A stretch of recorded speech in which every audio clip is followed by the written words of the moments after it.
Welcome back, Shalligators. Oh, Lord, it's Christmas, and I've got all dressed up. I look stupid, okay? I look grubby, and I look stupid. And you know what? That's the theme of this video. Not Shallon Lester looking grubby and stupid. Christmas stress and anxiety. And why does that tie into me looking stupid? Because we're going to talk about the life-saving art of giving up. Our anxiety and our stress is at its frenzied zenith. And you know what? We've got some tips on how to deal with this. So today in the video, we're going to talk about how to deal with social anxiety, family anxiety, just Christmas merriment overwhelming. Like a lot of us are ODing on on hosting and getting the perfect gift. I have been there. I am currently there. It's my default setting. I'm going to give you tips on how to manage this. And the one mantra that a therapist has given me that will really help you sort all of this out. Okay, but before we get started, we're going to do this with one earring. This is just how it goes. Before we get started, I just want to remind you guys, if you want to talk to me one-on-one, head to my website, shallonlester.com, and click submit a question. If you want a custom video and you live in the US, head over to Cameo. If you're outside the US, Australia, Europe, the British Isles, is that how you guys dance over there? Head over to Memo.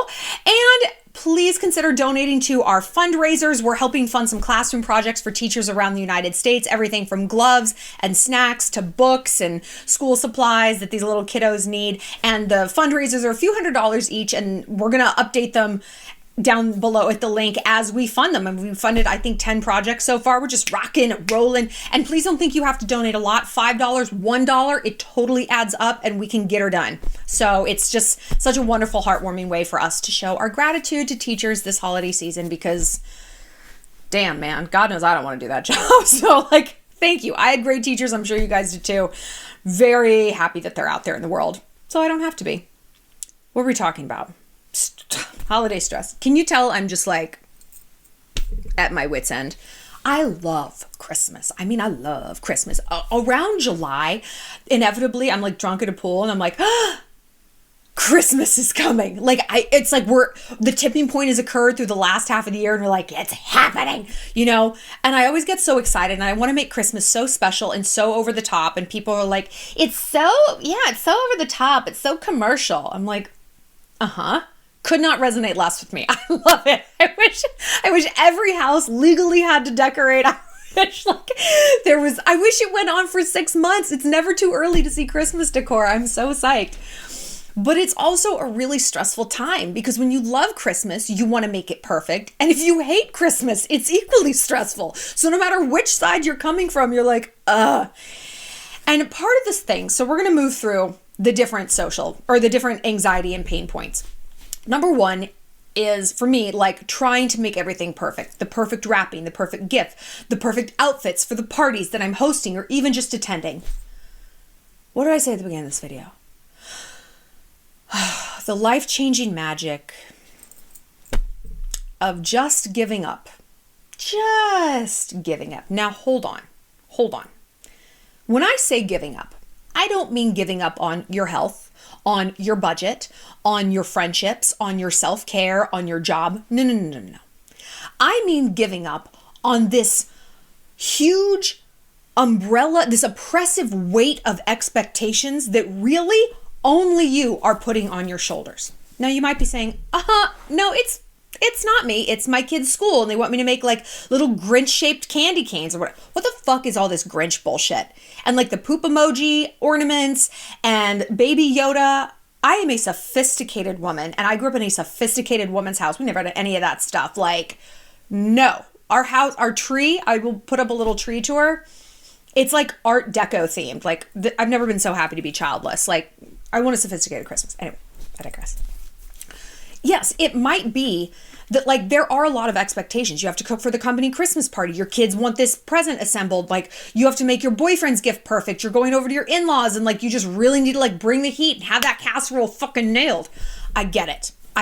There are things that you have to do that are, as you have deemed them, immovable, right? Now someone else might look at your life and be like, buy a fucking lasagna from Costco. Nobody cares.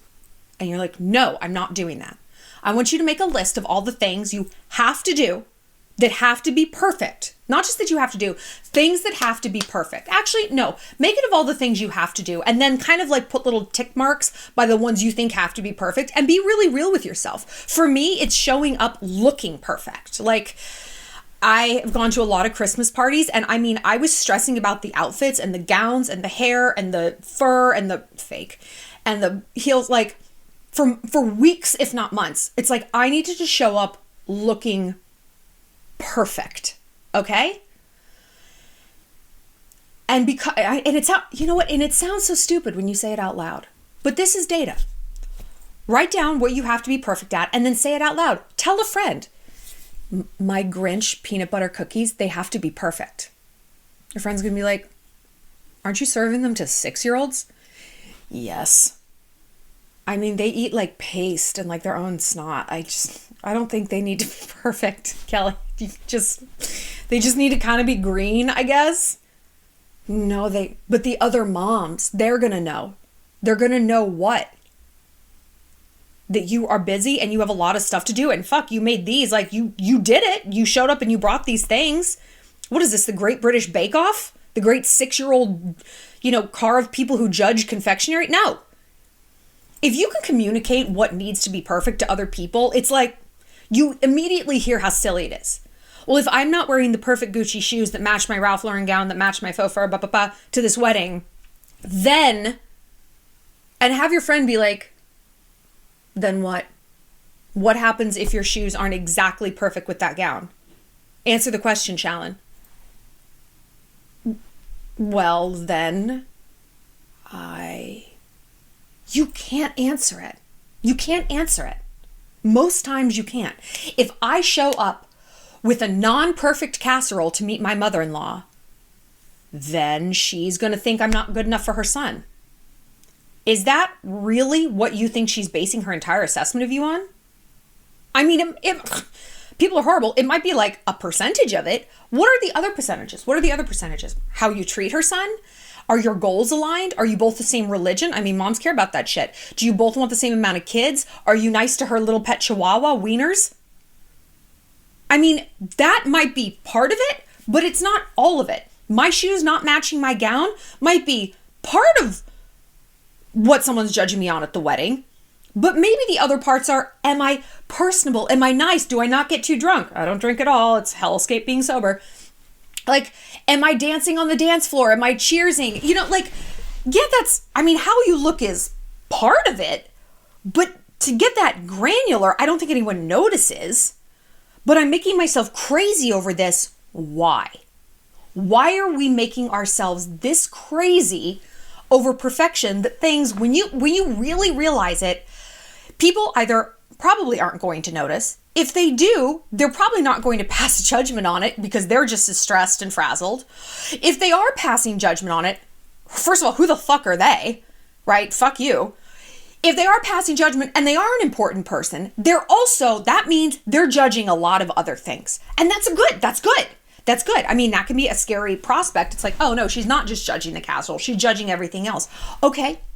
So let's look at the everything else and see what you can control there with less effort than it's going to take to make that casserole.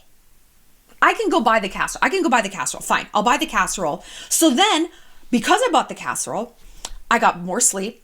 I had more time to put myself together. I was less stressed in the car with my boyfriend on the way to meet his mom. And so when I arrived, I was in a better mood.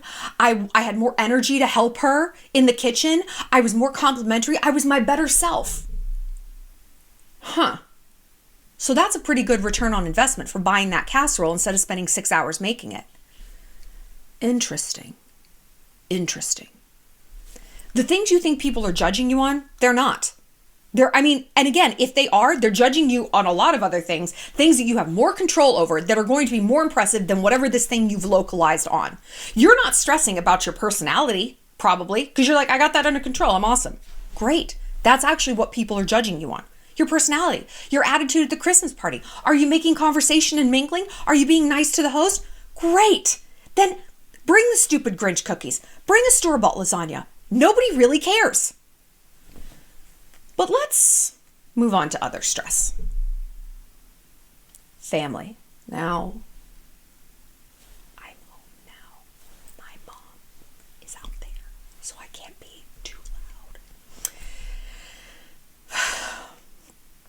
Yeah. Did you ever read Anna Karenina?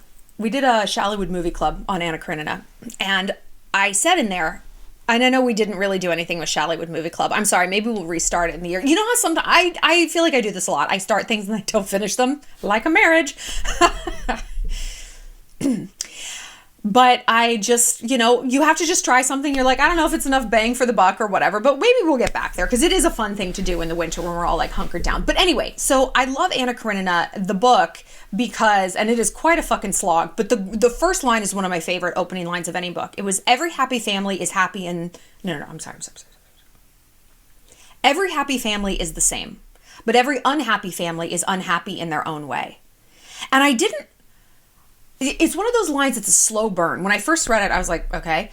And then as you get older and I saw more unhappy families and unhappy relationships and marriages, you realize that's really so true, which is why it's hard to give universal advice on unhappy family dynamics, because it's like, it's all so different. It's different than a dating relationship thing, because that's a one-to-one. It's like me and him, dyad. A family, there's mom's relationship with dad's relationship with sister's relationship with brother's relationship with mom. It's like there's so many people, everyone has their own unique relationship, so many different dynamics at play. It's just this crazy combination of issues. So it's hard to issue blanket statements like, do this, don't do that. Avoid this topic, stick to these topics. But listen, we're going to keep this video a little short and sweet. Why? Because I'm stressed and I've given up on looking super cute in these videos. I'm trying to give you what you actually came here for, which is advice in an expedient fashion versus like 2 earrings. I don't know if this is the 2 earring channel. No one fucking cares. I'm trying to give in to my own imperfection and celebrate the art of failing at things that really aren't that consequential. And if they are, you know what? Next week when I'm well rested, I'm going to look bomb in a video. Today, I don't. And I think you guys are okay with it. But I digress. What were we talking about? Family stress. Remember how I said at the beginning, there's going to be a mantra. Okay. One of my friends, she was in therapy for phobias and fears. And she had this crippling fear of spiders. I can relate. I have that same fear with, I can't even say it. I can't even say the word. Like the hair on my back, my neck standing up. Yeah. If I see one, it is something beyond fear. It is something I have never experienced in my life. Like my brain, like my core temperature goes up probably 10 degrees to the point that I'm kind of blinded. Like I'm blind with fear and rage. I mean, I've been kidnapped before and I didn't feel fear like this. And it's just a phobia. There's no reason. My friend is like this with spiders. And she saw a therapist and her, for cognitive behavioral therapy. And you know what the therapist told her when she encounters a spider? This is the advice. Lisa, either it'll kill you or it won't. Lisa was like, what? Wait, what? Either it will kill you or it won't. This is how we deal with anxiety. Either to kill you or not. And Lisa was livid. She was livid. I think she stormed out and never saw the therapist again. She was so mad. She's like, I came there for tools and, something, fucking something other than this, I don't know, either you die or you won't. And then she went to India to do her medical residency. And she was there for 6 months. And she's like, and one night there was a tarantula in my bathroom and I had to do something. I couldn't get past it. And in that moment, when I was melting down, the only phrase that came into my mind was, either this will kill you or it won't. And she's like, it's just like it snapped into position in my mind. It was like this light bulb moment. She's like, this isn't going to kill me. It just won't. And she got it into a bucket and she threw it out the window. And she's like, I got to go back to that therapist and thank her because it really is the only advice. Either this is going to beat you or it's not. And if it's not, let's go. This is basically Stoic philosophy. And we've talked about Stoic philosophy. I want to do some videos on it. Like Zeno, Epictetus, Seneca, of course, the granddaddy of Stoic philosophy, Marcus Aurelius. If you ever saw Gladiator, Marcus Aurelius is the emperor in that, not Commodus, his bitch ass son, who's real. I could tell you the whole real story behind Gladiator. Loser alert. But Marcus Aurelius said it right. If it's endurable, then endure it. Stop complaining. What does this have to do with family anxiety and social anxiety and holiday stress? I think you know. Either it's going to kill you or it won't. When we deal with our family, it does kind of feel like it's going to kill us, right? They know what buttons to push. They installed them.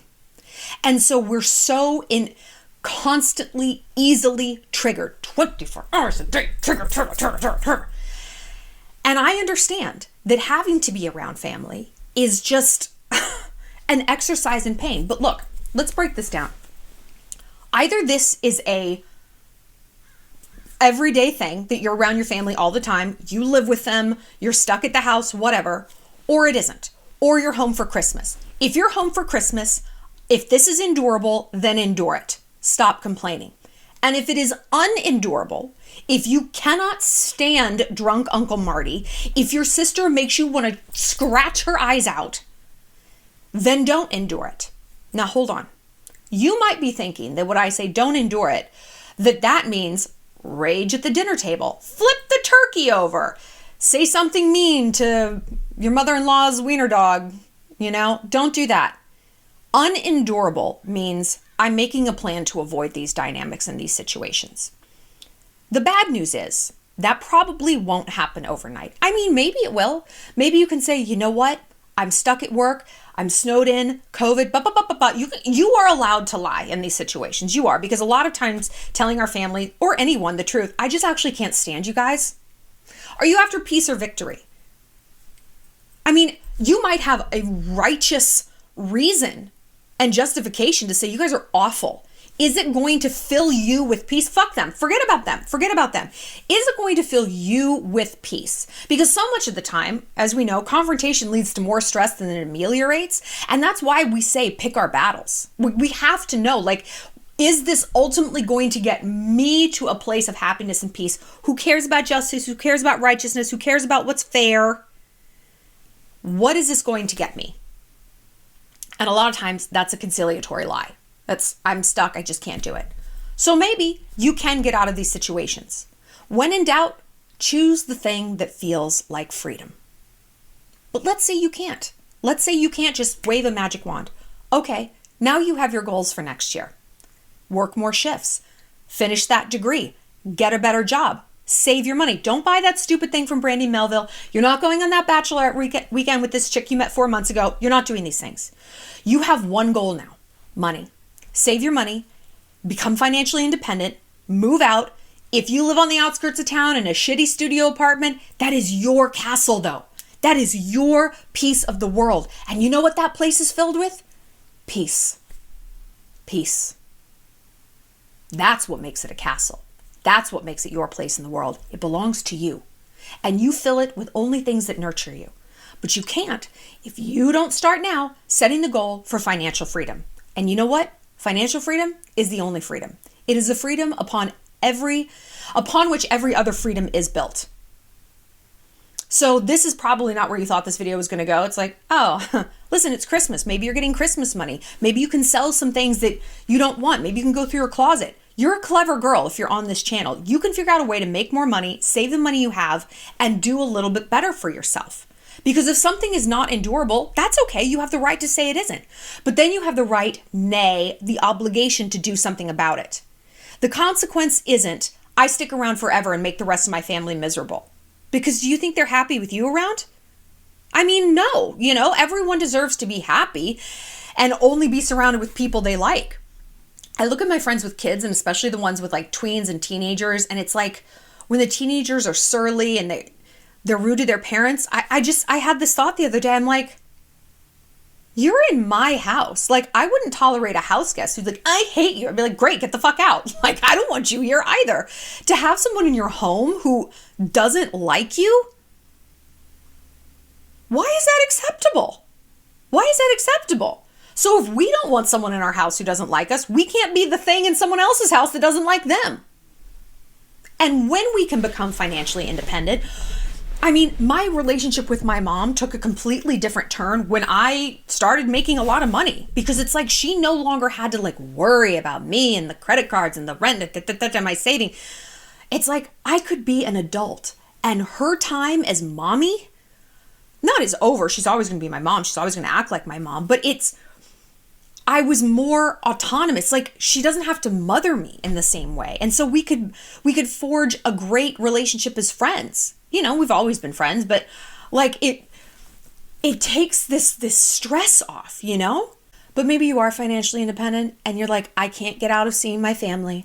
I have to just come home for Christmas. If I don't, it's going to be World War III. My mom would be so disappointed. My grandmother's getting older, but it just stresses me the fuck out. Okay.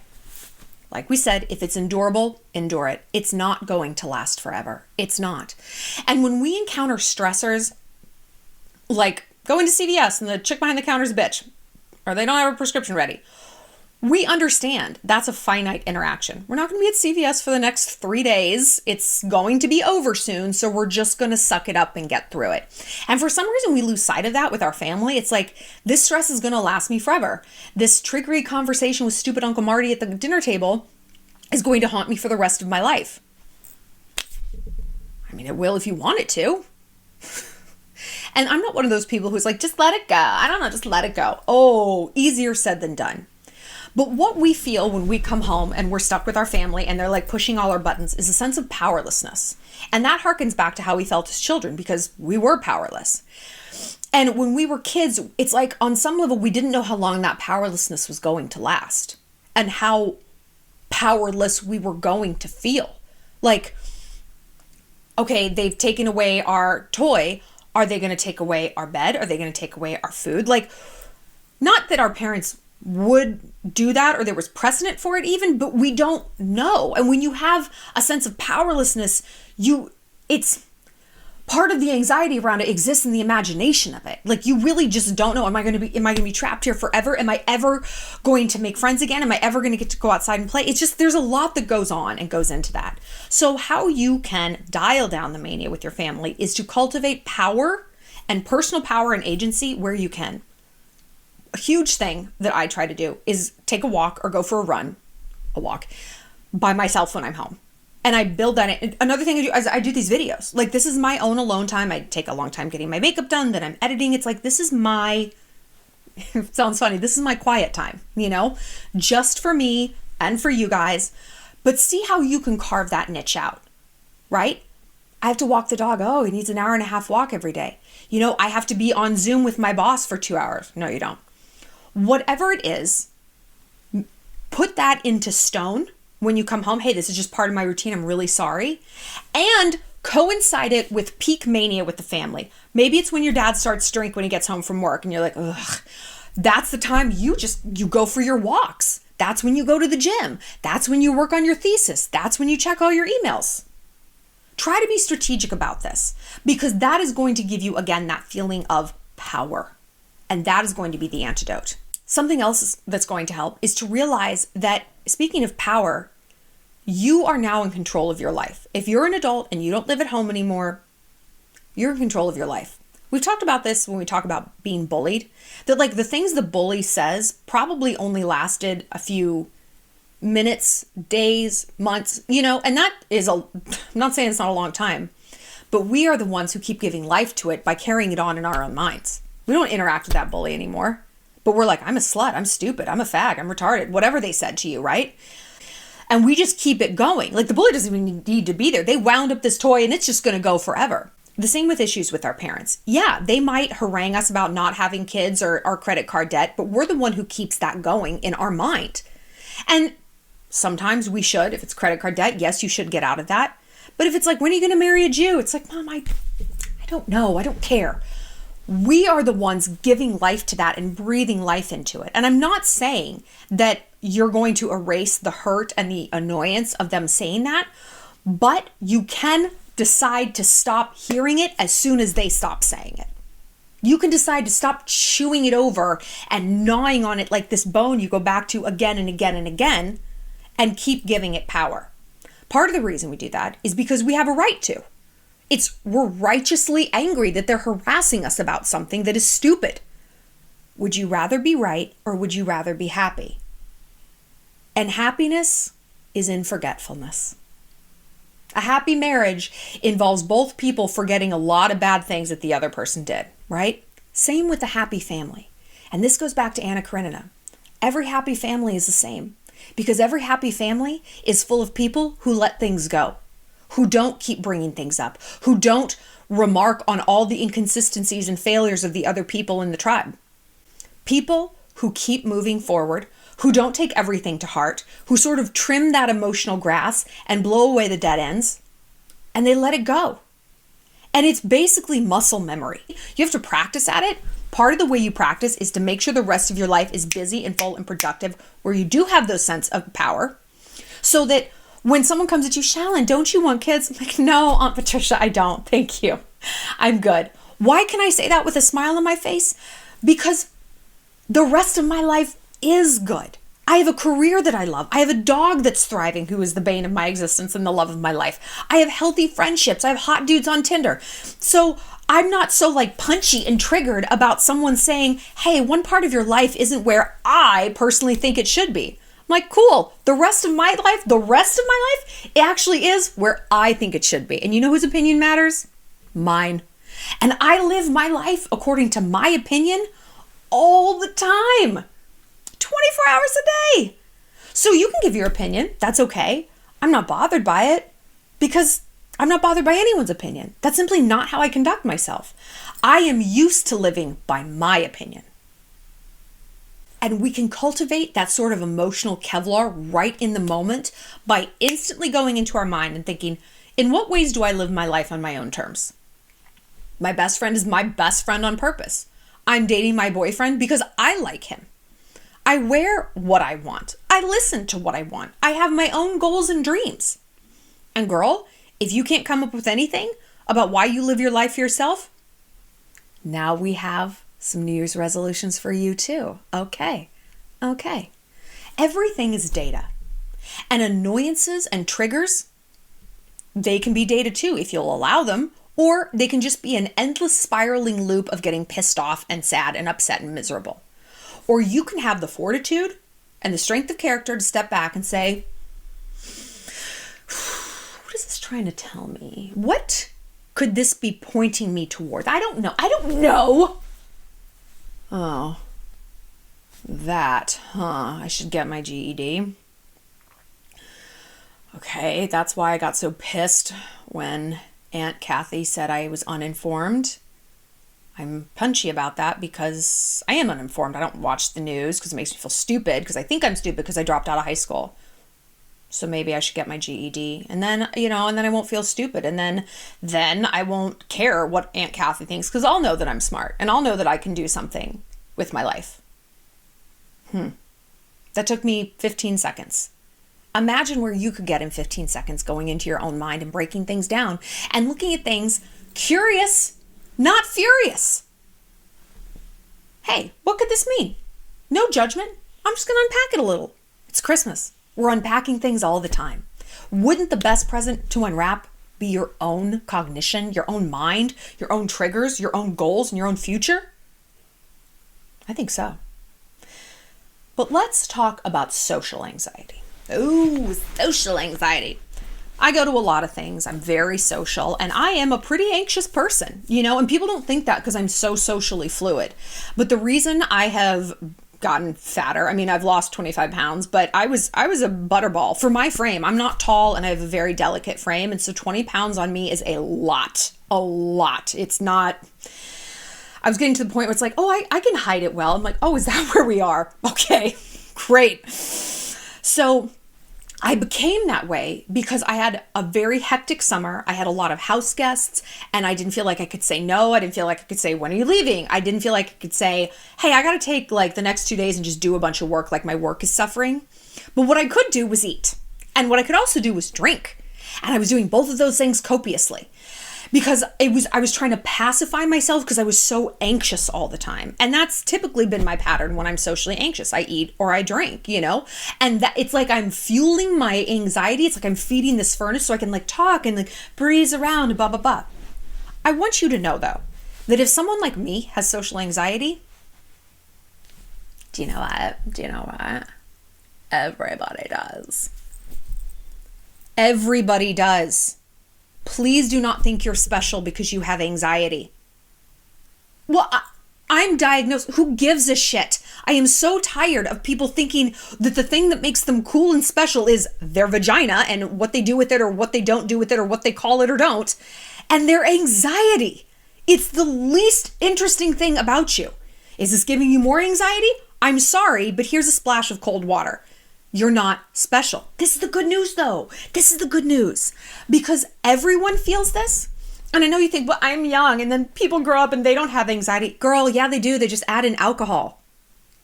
Hello? Or therapy. Or a combo, which is what I've done my whole life, you know? When you can realize, ain't nothing new under the sun, baby girl. We're all going through this. We're all experiencing this. Don't you feel less alone? No. Oh, because that's because you don't want to feel, part of something. You actually don't want to get better. You want to feel special and unique. You are special and unique, but because of your empathy, your heart, how you are as a friend, what you've achieved in life, you're actually not special because of your pussy and because of your anxiety. You're not special. I don't find you interesting or special. You're interesting and special, like I said, for a lot of other really cool reasons. And when you accept that and move towards that, you'll break out of that victim narrative. That's not what we do here. But I digress. Sometimes you just get overwhelmed. My own personal anxiety hell is for some reason the grocery store in my small town. Well, not for some reason, I can tell you. Because I'm always afraid I'm going to run into an ex or someone who recognized me from Tinder and I don't recognize them, or someone who knows me from YouTube and I don't know them, or my friend's mom. This is the thing with anxiety. It's just like, what could happen? I don't know. It's endless. Anxiety is the liquor of the imaginative, right? You just get drunk on it because anxiety comes down to these fantastical, catastrophized situations that really don't have there's not like an if-then construct. What if I run into someone I dated in the grocery store? Okay, girl, what if you do? Then I'm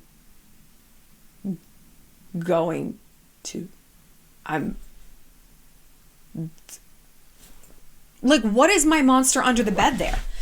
And so I get anxious that I don't look good if I run into someone. But then if I'm all dressed up or done up after I do a video, then I might look too good. And they'll be like, what the hell is she doing in this country ass grocery store looking like RuPaul's Drag Race? I'm like, I don't know.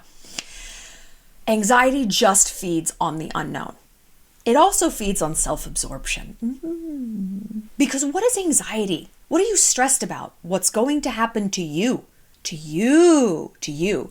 Worry is different. I worry about what's happening to children in an Afghanistan refugee camp. That's not the same as anxiety. Anxiety that's crippling, and it's just that sense of dread that settles over you like a lead blanket at the dentist, and you are paralyzed. That's not worry, that's anxiety.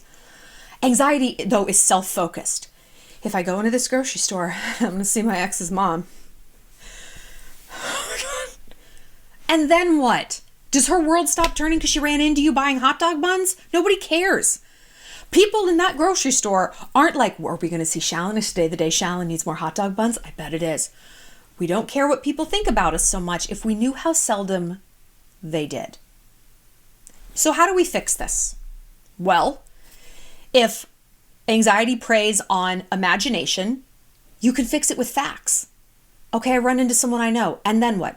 Okay, I go into this party, and that dumb bitch, Katrina, says my dress is stupid. First of all, is that likely? Ask yourself the likelihood of these scenarios. She might look you up and down. Is she going to come right out and say something? No. If she does, what is the worst case scenario? I'll look at her and be like, well, you're fat. Nice cankles. How'd you dress those up for the holiday party? Maybe if you can come up with the worst case scenario and look it in the face, you can already come up with a pre-planned response. And then again, you're probably going to find the anxiety, the thing that you think is going to happen, doesn't. Or if it does, you're much more resilient than you think. You have all the tools then in this potential scenario that you have now, that you use to deal with your life now. How have you dealt with people who've insulted you in the past? Well, not well. Okay, now we're getting somewhere. Now we have some data. So what you're anxious about is history repeating itself. And actually, maybe it's not anxiety. Maybe it's that you're mad at yourself, that you let your boundaries be breached and you didn't have a response, that you didn't stand up for yourself. Who can't understand that? We've all been there. The way to get through that is to make a promise to yourself. Next time someone crosses me, I'm going to say something in the moment. And here's what I'm going to say. And I'm going to take 3 minutes today and I'm going to practice saying it in front of the mirror. Or maybe I'm going to get my best friend to come over and we can act this out. Because again, who can't relate to these situations? She's probably going to be delighted to help you. She's probably going to say, oh my God, finally. I love that you're taking control of this. I love that you're not going to let that stupid bitch walk all over you and you're going to have something to say back. Let's practice. Now, instead of this gloom and doom possible scenario, now you have a war map. Now you have a plan. Because again, anxiety preys on that. What might happen? I don't know. You do maybe know, and you have a plan for that. Maybe it won't play out exactly that way, but you will no longer be afraid of imagining worst case scenarios, and the tools you have developed in the last few minutes just thinking about this are going to gird you against maybe a permutation of this outcome. Okay, nothing to be afraid of. If I can say, okay, I go into this grocery store, I run into a dude I had sex with, here's my script. It's so nice to see you. Oh, I would love to stay and chat, but I have to get this brie home and bake it for this party I'm going to. There's no party. I'm just going to eat a wheel of brie by myself. But he doesn't need to know that. And because I've decided what my response is, I won't be like, I'm going to eat the brie by myself. I'm just going to eat it right here. I'm so sorry. I have walked through that scenario. I've come up with a response. It has no more power over me now. I've got a plan. Because like we were saying about our family, we feel the most triggered, we feel anxious and miserable when we feel powerless. But when we can give ourselves even a little bit of a loose outline of behavior, a little bit of a plan, okay, you're going on a road trip. You might not know exactly how to get there. You don't want to map it yet. It's like, okay, well, am I basically heading south or am I heading east? So that if I take a turn and the compass suddenly says east, we know we're going in the wrong direction. Okay, I'll figure it out once I'm on the road. There you go. Less anxiety, less unknowns. And as we said, the other fuel of anxiety, self-absorption. You know what clips that? Gratitude. Gratitude. I don't have a lot to be grateful for. Can you hear this video? Can you see me? So that means you're neither blind nor deaf. I would say that's something to be grateful for. Can you walk? Can you swallow? Are you healthy? Are your parents alive? Do you have a roof over your head? Well, it's a shitty roof. Is it a roof though? Some people are praying for the things you're taking for granted. Well, now I feel ashamed of myself. Okay, good. Now we're getting somewhere. Instead of looking at that feeling as shame, because the other day I was checking into a hotel. I was driving down here and I was in Salt Lake City. I was checking into a hotel and I was in a terrible mood. Their parking garage was closed. They're like, oh, you can park 2 city blocks away in like Rape City, Provo and walk in. And I was like, Vrah! I was so annoyed. And then I looked over and in the hotel lobby using one of the free computers was a homeless man. And I felt so ashamed of myself. So ashamed of myself. Because I thought, he would love your problems. He couldn't win your problems on a fucking game show.